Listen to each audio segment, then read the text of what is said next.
pambirane nganti kaya landak. Pucuk rambut nganti jempol sikil. Anane mung jemparing pating crungat satemah.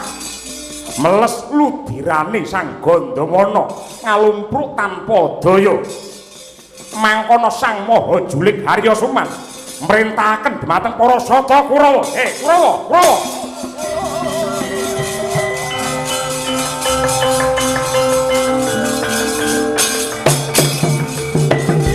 Mumpung Gandamana ora eling Purwadaksina mbuh mati mbuh urip. Mara gage gotongen cemplungna Sumarumas.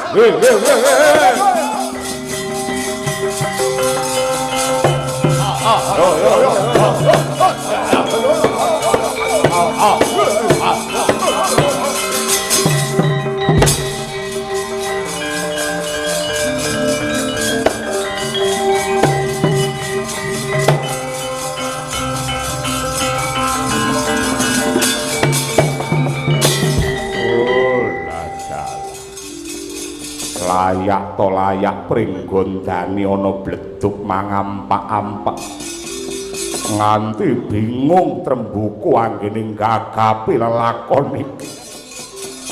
Aku dadi ratu ning ra ngerti kentang kimpul pojok plereting lelakon. Ngerti busah baseh kae yen ra kleru Raden Patih Gandamana arga ning endi.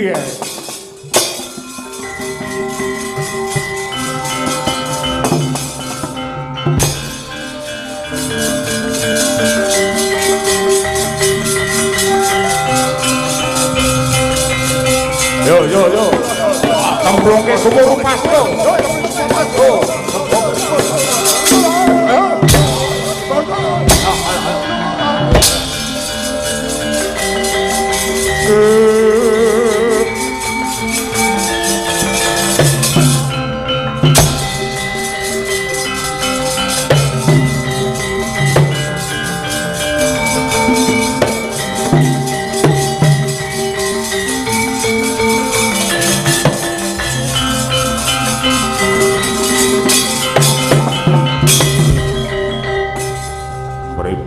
Weruh dhewe Raden Gandamana sing awak sakujur mung abang branang kebak getih diseret wong pirang-pirang cemplungke ana ing Sumarupas ditanduri wit gedang.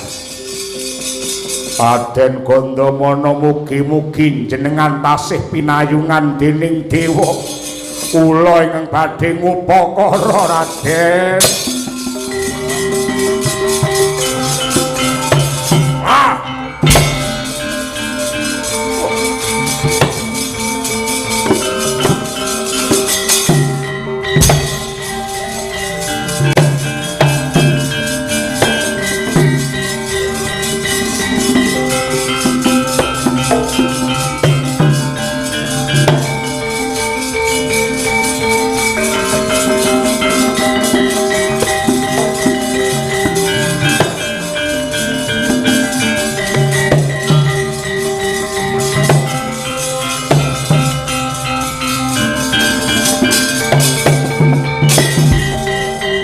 Yanto wujute buta sak gunung nanging bawane wis digembleng kautaman ngelmu kebatinan dening Sri Narendra Ngastina Prabu Pandhu Dewayana. Pramila kala Trembuka duwe kekuatan ingkang ngedap-ngedapi menga tutukira nyembur wujuding angin ingkang ngandhawarung nampek mring anggane Sang Gandamana Balya jati temah mulya.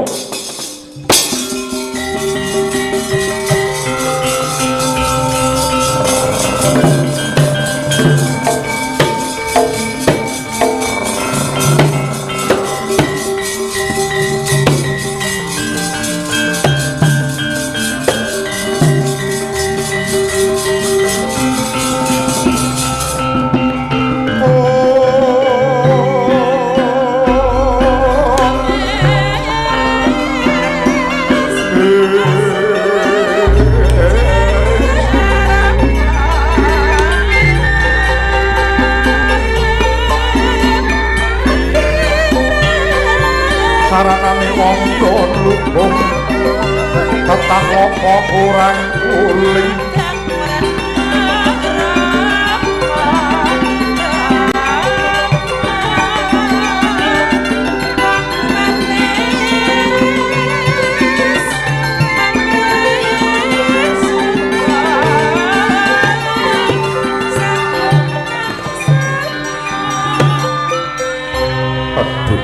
Sinuwun Prabu Trenggoku kula ngaturaken panuwun dini paduka ing dados lantaran kula sampun saged waluya jati temah mulya mongko kula sampun saged nggambaraken bilih gilang-gilang wanda kula tartamtu badhe pecat nyawa saking raga kula sinuwun Raden Patih Gandamana Nadyanto kula menika raseksa jengandika menungsa ning sami-sami makhluk ing Gusti kang gelar jagat ingkang dipun titahaken wonten alam padang dipun tandur wonten ing alam donya supados ngajab rahayu babar pisan kula mboten ngertos dumateng lelampahan menika kenging menapa kok para putra-putra jengandika pringgondani mrawasa dumateng kula sinuwun Raden kula iki gugup sartemah gagap anggen kula gagapi dumateng lelampahan menika nanging nalika kula ngutus dumateng anak kula Brajadenta sowan wonten negari Ngastina supados nyaosaken nawala dumateng sinuwun Prabu Pandhu ingkang suraosipun ngaturi rawuhipun Prabu Pandhu anggen kula syukuran wonten ing Pringgondani nanging sasampunipun nawala dipun maos dening sinuwun Prabu Pandhu surasaning nawala sanes undangan nanging mujudaken layang panantang wah boten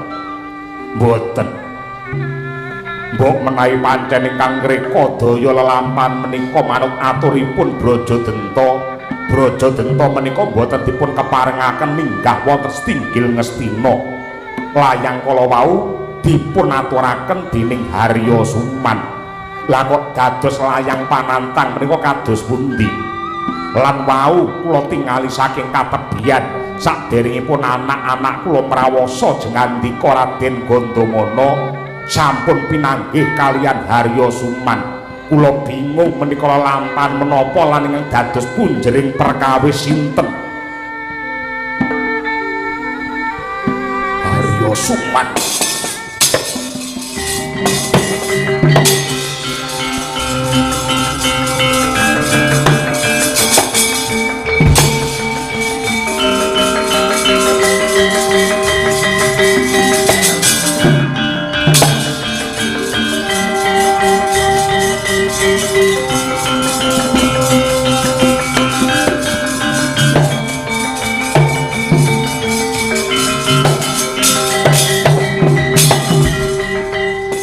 ibarate wong gawa saya enteng Ripalungguhan iki wis padhang jinglang kang dadi rasaku merga wis ora ana klilit mungguing netra ingkang ngalang-alangi anggenku bakal ngendhaleni pamarintahan ing negara Ngastina Gandamana mati bojone dadi randha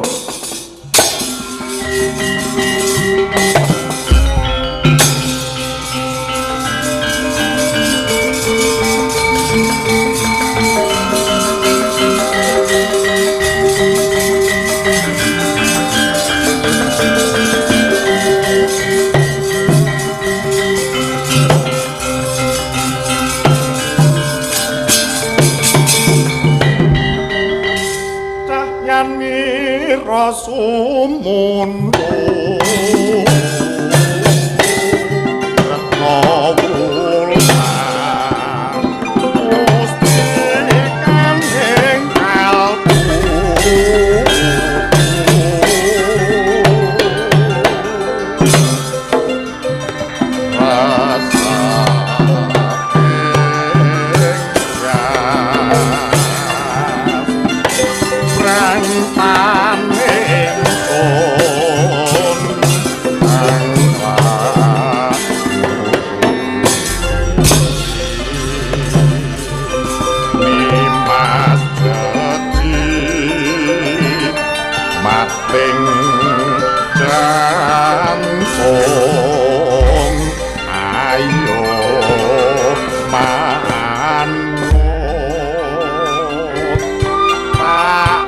dagalon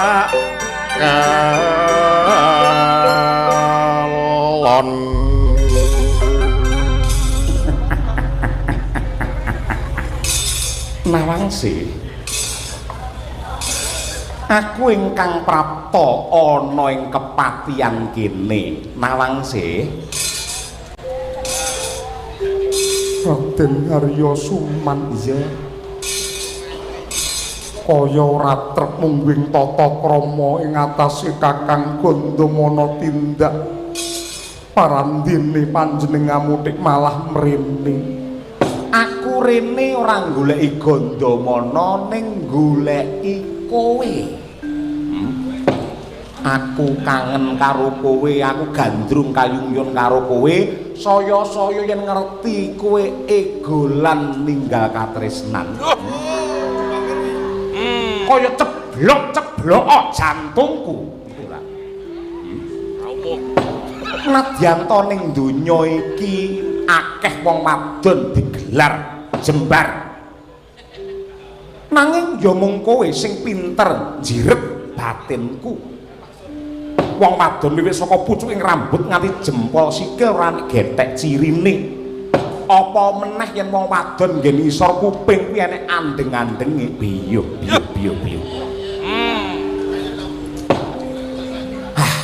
donya iki kukut musuh kowe kut ning model wong kaya kowe janjane ayu ning ketoke gampang kapusan lho nawasane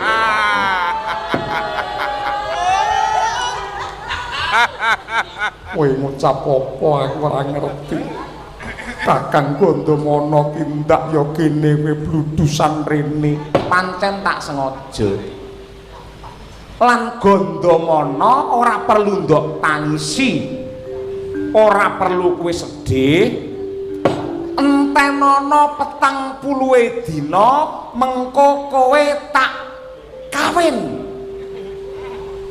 kok 40 dina merga bojomu wis mati ya ning pringgondani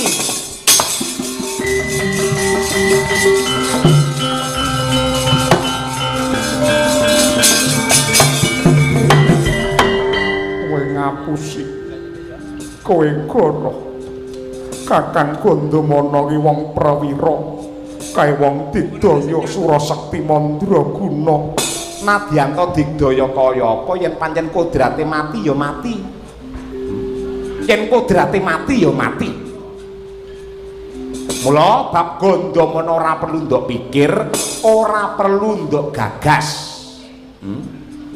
sing ana ngarepmu iki wong lanang sing saguh mulyake kowe lair batin kowe njaluk apa mara gage matura yen kepengin gateng nganggo mutiara kowe pengen nganggo jarik mas blebekan matura karo Harya Suman mesti wae tak wujudi aku ora edan bondo donya ora milik derajat pangkat tetep Kakang Gandamana sing tak bekteni donya tekan akhir ning dheweke wis mati mati apa aku ora ngandel aku ora nggugu wis ngene bae gandeng neng kene sing ana mung Arya Suman karo Nawangsih ripalungguhan iki api-apian aten aku wong lanang kowe wong wadon aja goroh karo batinmu sing jenenge wong wadon mesti mbutuhake pengayomane wong lanang lan wong lanang ya mbutuhake katresnane wong wadon mula kang mangkono kowe ora pengen duwe anak cakrak kaya Harya Suman ora pengen duwe anak sing sigit kaya Harya Suman yen kowe pengen ayo ladenono aku mestine wijiku sing tak tandron awakmu bakal dadi bocah pepetingan Nawangsih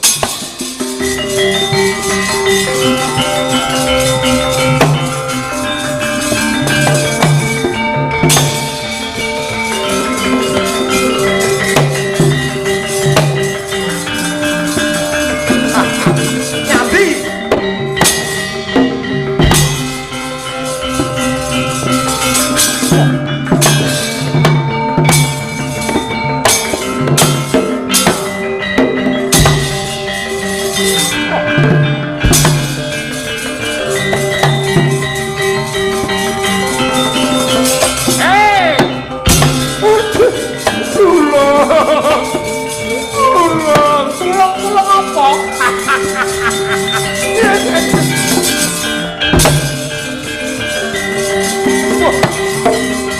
Oh. Hey.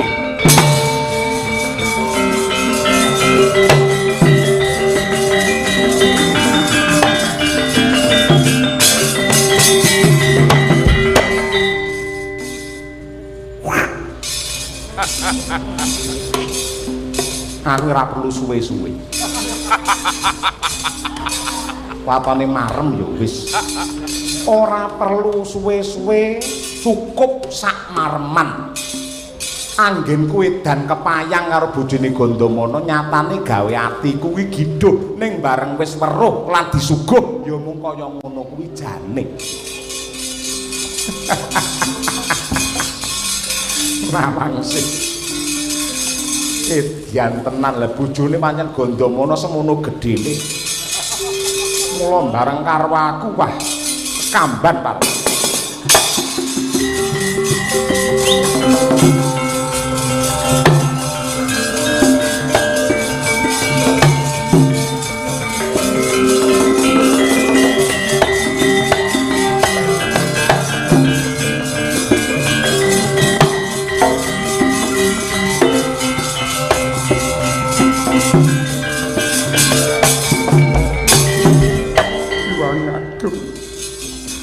Kebangetan dudu pakartine menungso nanging pakartine kewan. Harya Suman wis ngrenggut marang kasucenku. Mesti bab iki ndadekake kuciwane Kakang Gandamana. Bedaya apa nawangsih urip? Luwih becik aku mati wae tinimbang awakku diregeti Harya Suman.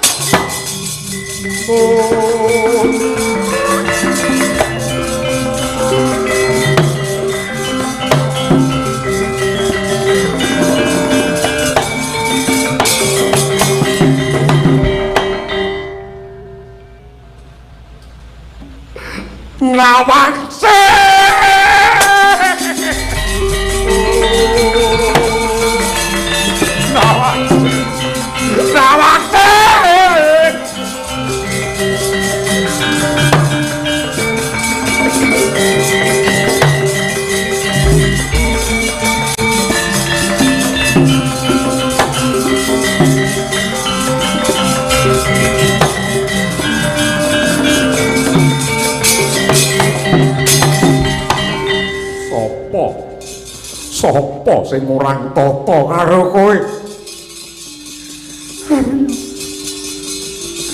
Harya Suman. Suman!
Langit kelap-kelap katon lir kincanging alis risang mawe gandrung sabarang kadul wukir moyak mayik.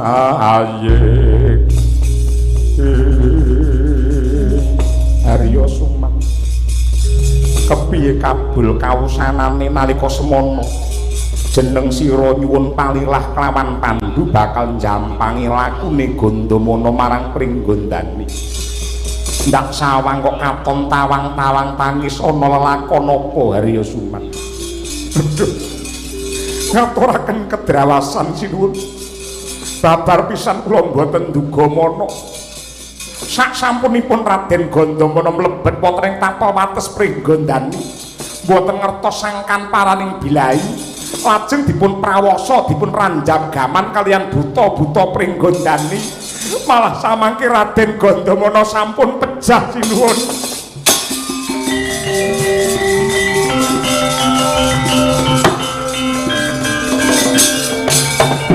Wah, ladalah aku melu bela sungkawa Pandhu. Kowe duwe abdi sing setya bekti marang kowe ya kuwi Gandamana, nyatane kudu pundhak pugut lelakone teka semene. Ning supaya jejeg adeking ratu kudu tetep ana patih. Gandeng palungguhan patih ri palungguhan iki kotong kira-kira sapa sing wajib ngiseni. Harya Suman ingkang kula tetepaken dados patih wonten negari Ngastina. Aduh, matur nuwun sinuwun.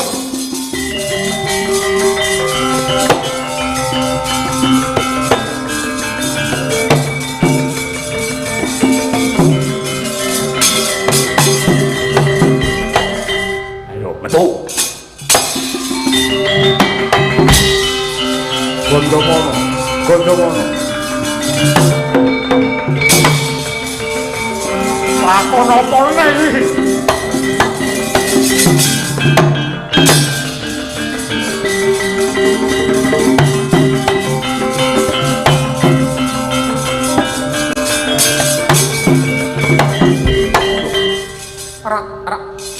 Raden Gandamana tek tasih sugeng.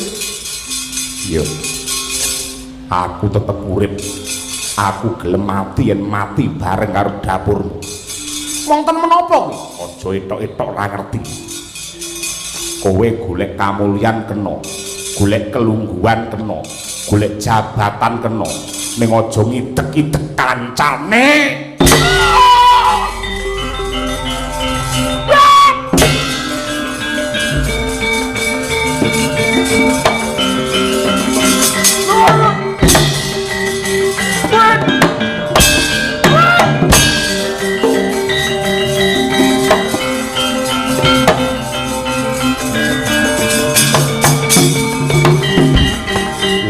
Perkarane Gandamana karo Suman.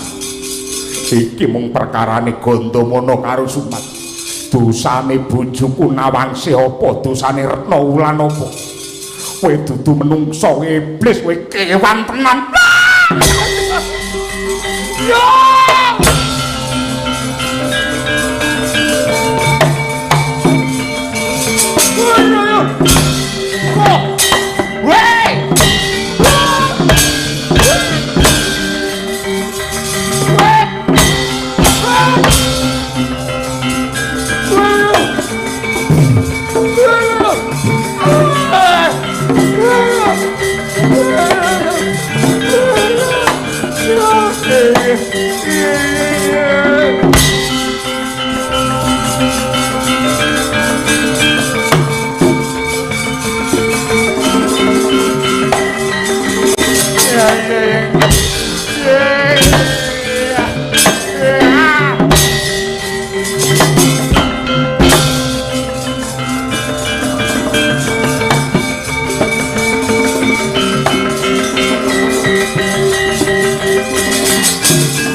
Pejah kula sinuwun.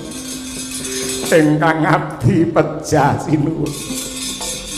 Iki sapa? Kula ingkang abdi pun Suman. Wujudmu nek dadi kaya ngono. Kula mboten dosa mboten lepat dipun ajar kaliyan Gandamana sinuwun.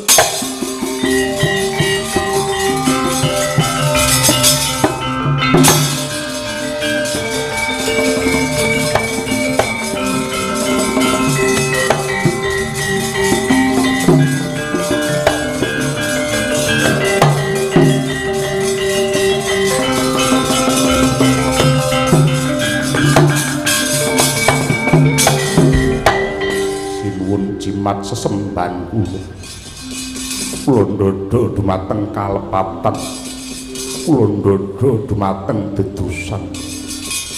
Pramila kula nyuwun pangapunten ingkang ageng sinuwun Prabu Pandu.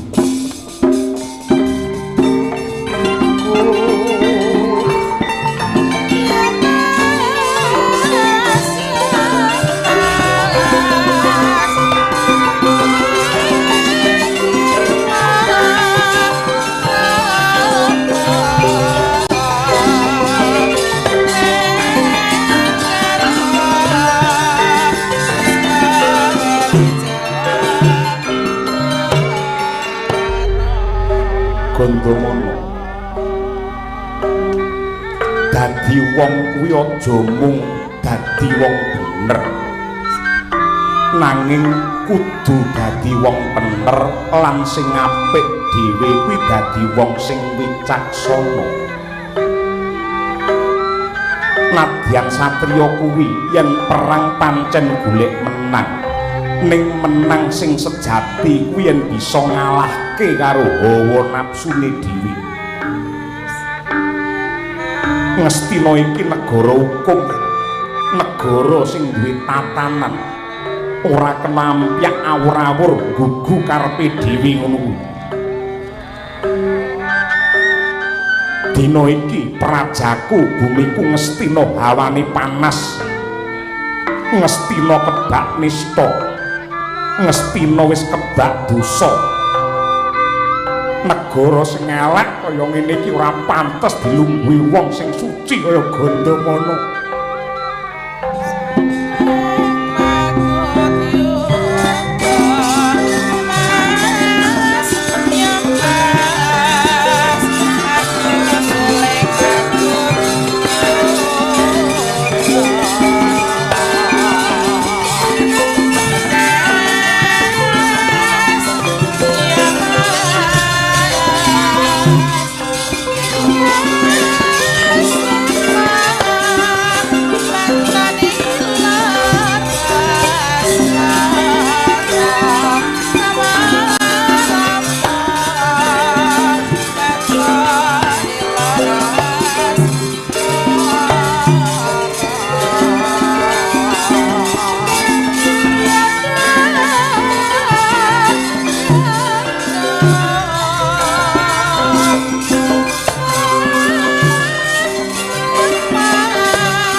Gondomana kene iki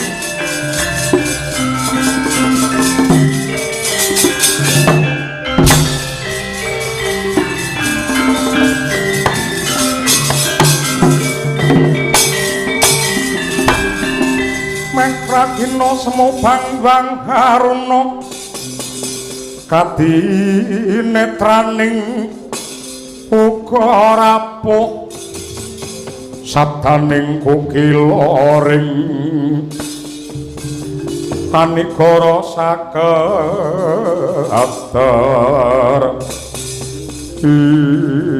wah ladalah adhiku Gondomana wis bali marang Pancala Radya. Nadyanto mripatku ora weruh ning aku bisa nyurasa marang lelakonmu ana ing Ngastina. Lan kowe aja pisan-pisan ya duwe rasa serik marang Prabu Pandu Dewayana. Ora kok panjenengane iki ratu sing kejem tega mentala karo kowe iki ora. Ngastina biyen karo saiki wis beda yen biyen tentrem rahayu saiki bareng ana suman. Anane mung wong pecicilan.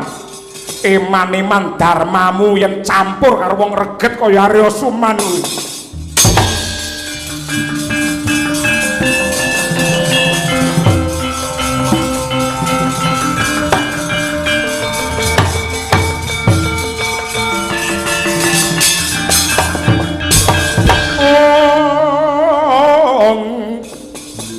Brata laruta godha guru kula yen tanamutusa sang Sri Gandamana gandeng jeneng sira wis bali marang negara Pancala mangka Sucitra iki Drupada iki yektine dudu wong Pancala aku mung putra mantu merga garwa mbakyumu Gandawati kowe dadi ratu ning Pancala ya Di aku tak ngembani wae Gandamana mboten Koko Prabu nadyan kados pundi kemawon paduka tetep jumeneng Narendra lan kula tetep badhe nindakaken menapa ingkang dados kekundanganipun guru kula nengki sinuwun Prabu Pandhu. Caramu mulyake Prabu Pandhu piye? Menawi mboten saged mulyakaken Prabu Pandhu kula kepengin mulyakaken putra-putranipun. Nggih kanthi kula mulyakaken putra-putra Ngastina mangke kangge srana. Kula males dumateng kebecikanipun sinuwun Prabu Pandhu Dewanata.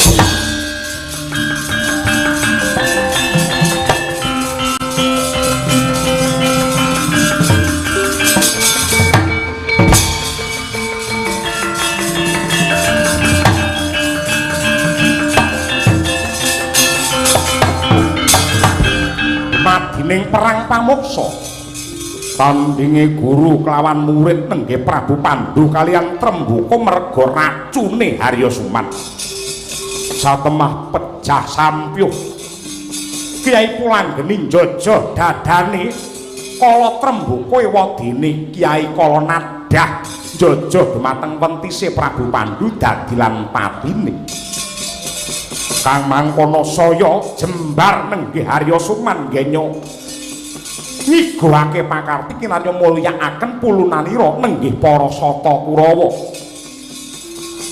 ngawontenaken ontran-ontran ambangun bali sigala-gala kinarya palengganipun para Pandhawa yektine kuwi sandhi upaya bali tengah wengi sajroning para Pandhawa lena denaba ngubah babal dadi awu para Pandhawa lan ingkang ibu Dewi Kunti Papariman Wulandara mlebu ning alas Eka Cakra dadi wong alasan.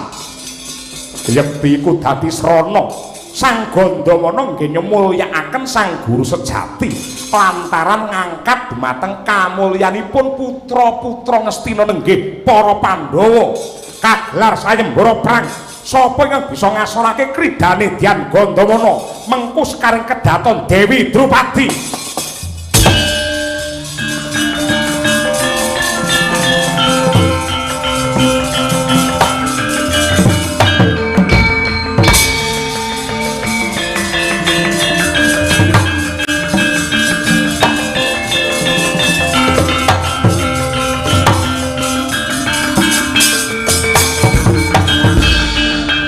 Gandamana kowe ngaku digdaya ki nalika mbiyen saiki wis dadi wong tuwa kempong pira jambul wanen kenapa kok reka-reka ngedekni sayembara perang iki putra Ngastina calon ratu Ngastina Duryudana ya Kurupati kene ponakamu Drupadi Pancali tak boyongi tak muktekke ana praja Ngastina yen pancen jiwa prawira ayo ukupen Drupadi waton pinter nglangkai bangkine Gandamana lumantar sayembara njaluk radawa umurmu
Sedaya. Ah. Oh, ah. Hai. Oh. Oh. Wah. Wah. Oh.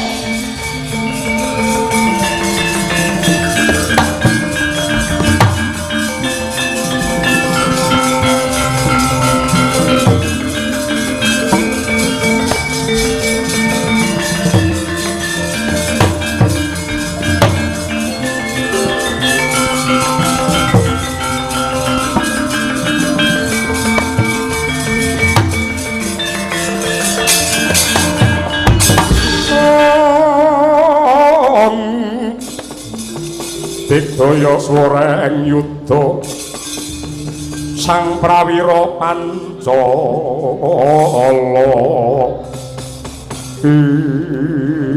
Yayi Gandamana kawula nuwun wonten timbalan ingkang ngadhawuh Kaka Prabu Drupada.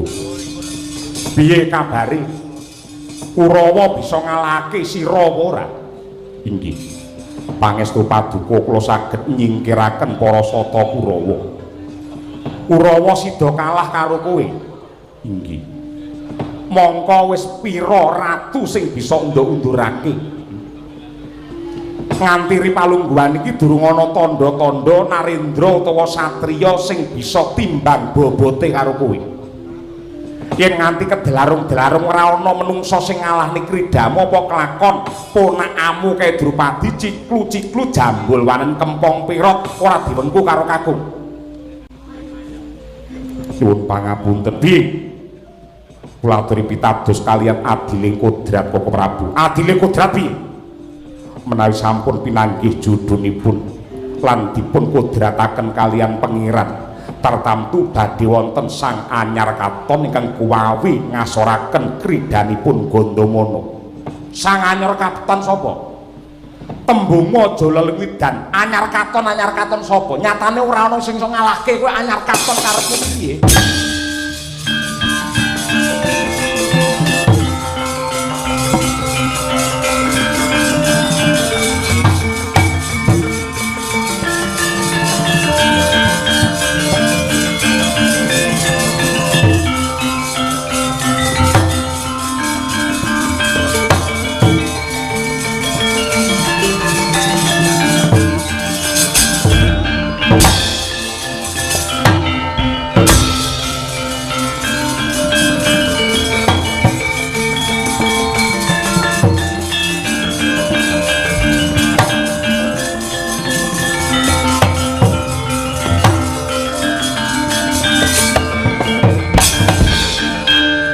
Kawula nuwun sewu. Amit pasang Kalimantabi tinebening tulak manu dumawing tawang tuwang. Sinuwun Prabu Pancala kula ingkang sowan bekti kula katur sinuwun. Ya, ndak tampa. Iki ana Brahmana nom-noman. Kowe pendhita sapa lan saka ngendi? Nun inggih kula pendhita lelana saking wana Eka Cakra. Nami kula pun Brahmana Dwija Kangka. Sing dhuwur gedhe iki sapa? Aku Brahmana Wijasena. Sing bagus nganggo jubah kuning kuwi kula Brahmana Wijanarka. Banjur ana wigati apa teka ning Pendhapa Pancala. Nyuwun pangapunten yektosipun waleh-waleh menapa. Bot-botipun kepingin nuruti dumateng krenjeting manah kula. Kula badhe ngebun buninjing anjejawah sonten. Nglamar sekaring kedaton Pancala Dewi Drupadi.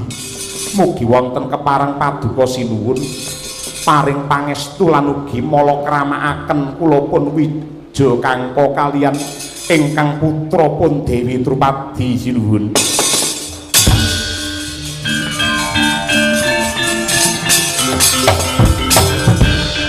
Wija Kangka, apa kowe iki ra ngilo karo githokmu?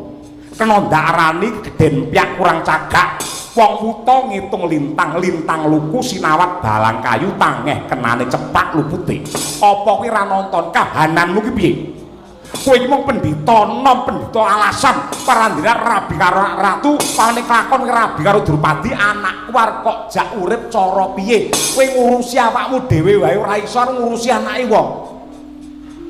Dipikir aja waton karep ngono kuwi.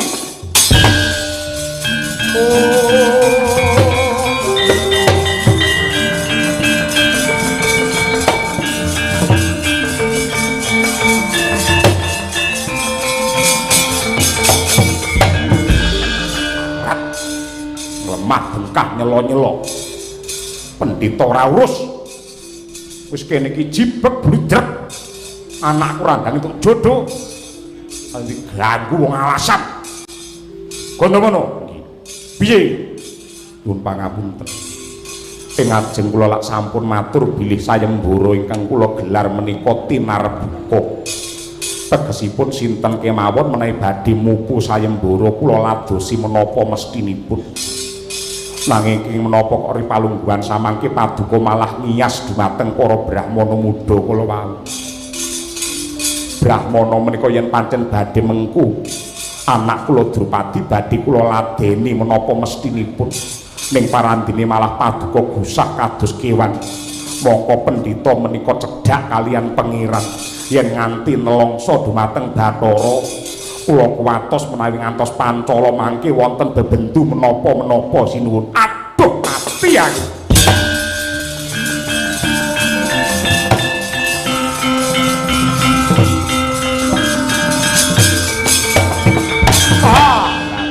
Gondomono. Pun kakang ki mau kalimput, aku kalimput. Apa tak tututane pendhita telu mau tak njaluk ngapura. Koko Prabu cekap jenak pinarak wonten kraton kemawon dene kula ingkang badhe nungka lampahipun Brahmana Hingga kala wau. Aku jalukno ngapura ya, Di.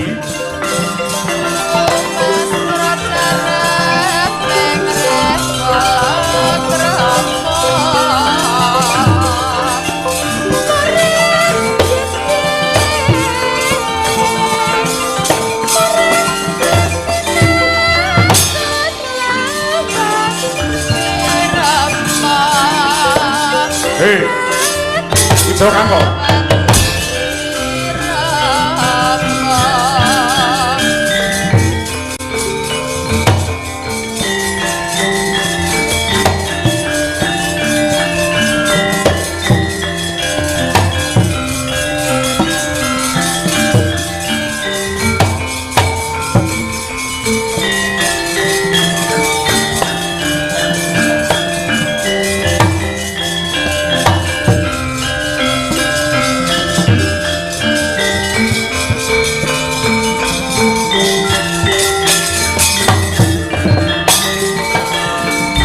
Sarikane satriya linuwe kang mardi mring kautaman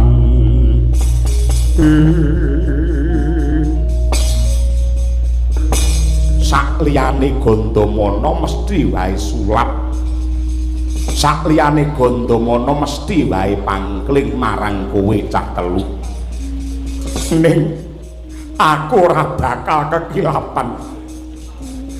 Kowe tak sawang pasuryanmu memper kaya bapakmu Sinuwun Prabu Pandhu. Kowe Pandhawa, kowe Puntadewa, kowe Bratasena, ae Permadi.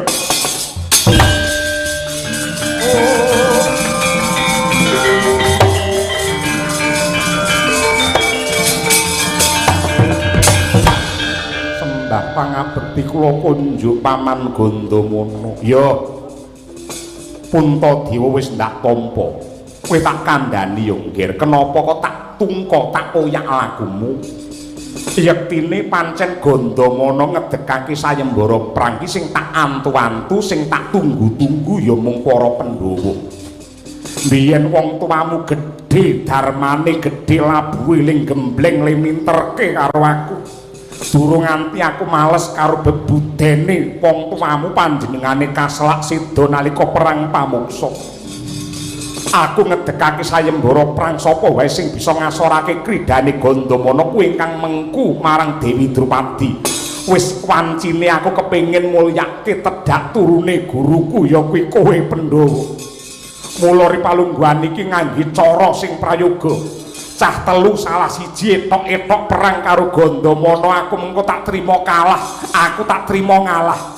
Wengkunen Drupadi aja dadi wong alasan mukti ana Pancala kene ya Le.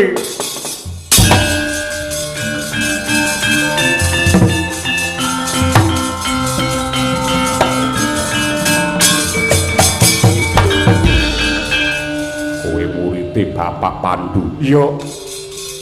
Apa ulangane Bapak Pandu ki ngono kuwi? Ulangan bab apa?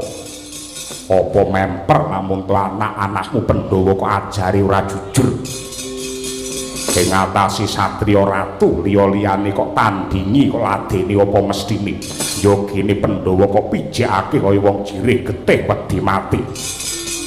Cetha lamun to wong tuwa ngajari sing ora bener karo anak-anak. Ning iki kanggo srana mulyake para Pandhawa. Apa aku mulya yen carane kaya ngono ora bakal awet. Lah banjur karepmu piye?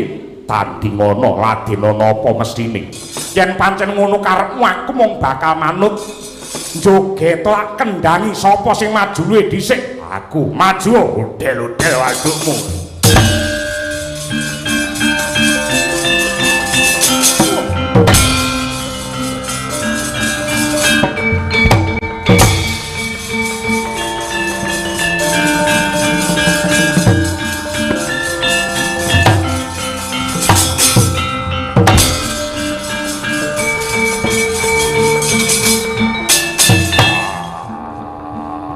Ayo Bratasena yen pancen ngejak tenanan ketokno kaprawiranmu.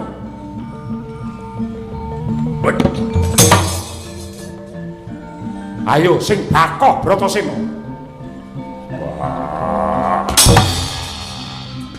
Gini ora gondro sepira ngendel-ngendelke. Kakian gluduk orang udan.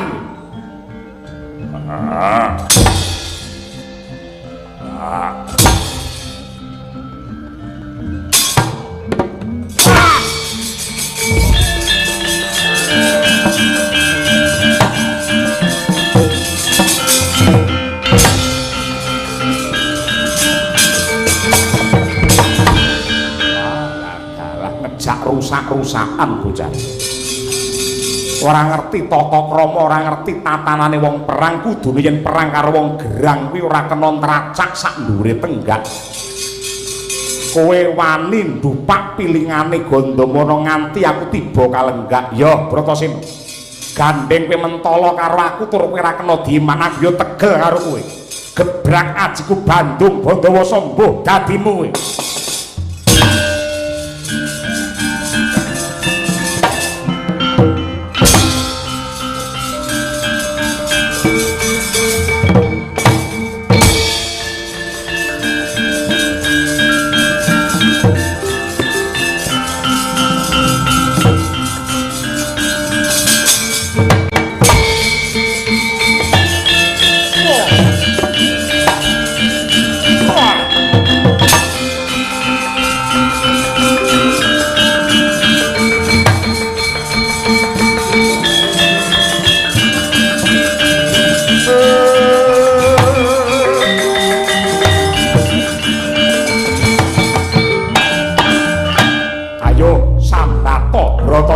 Budiya bocah ra kena diman, bocah ra kena gawe becik. Entek-entekane ya tanpa daya kowe.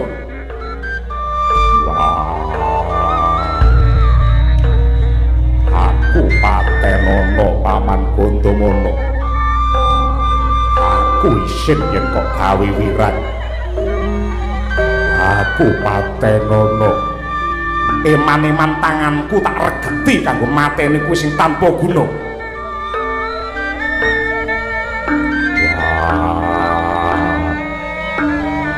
Tabu Kunti, aku pamit mati Tabu Kunti. Bunta Dewa kakangku, aku njaluk ngapura ora bisa ngrabeke kowe karo wong Pancala. Permati kembar ora tutup anggenku ngomong kowe le. Bapak Bapak Pandu aku melu kowe, Bapak.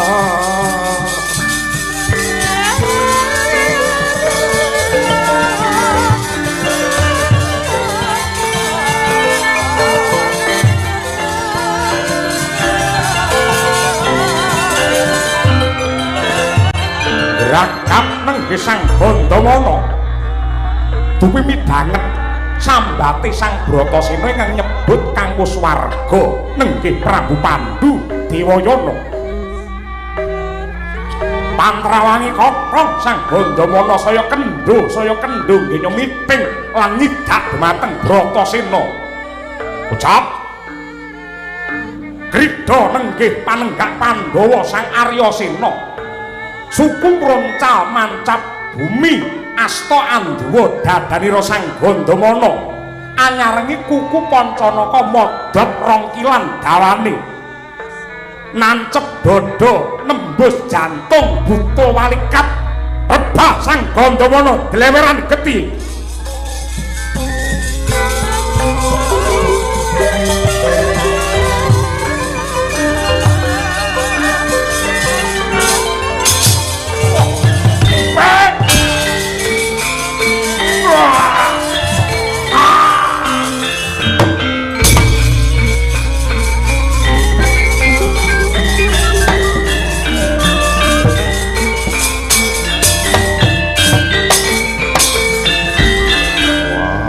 Ayo kene kowe paman Gandha.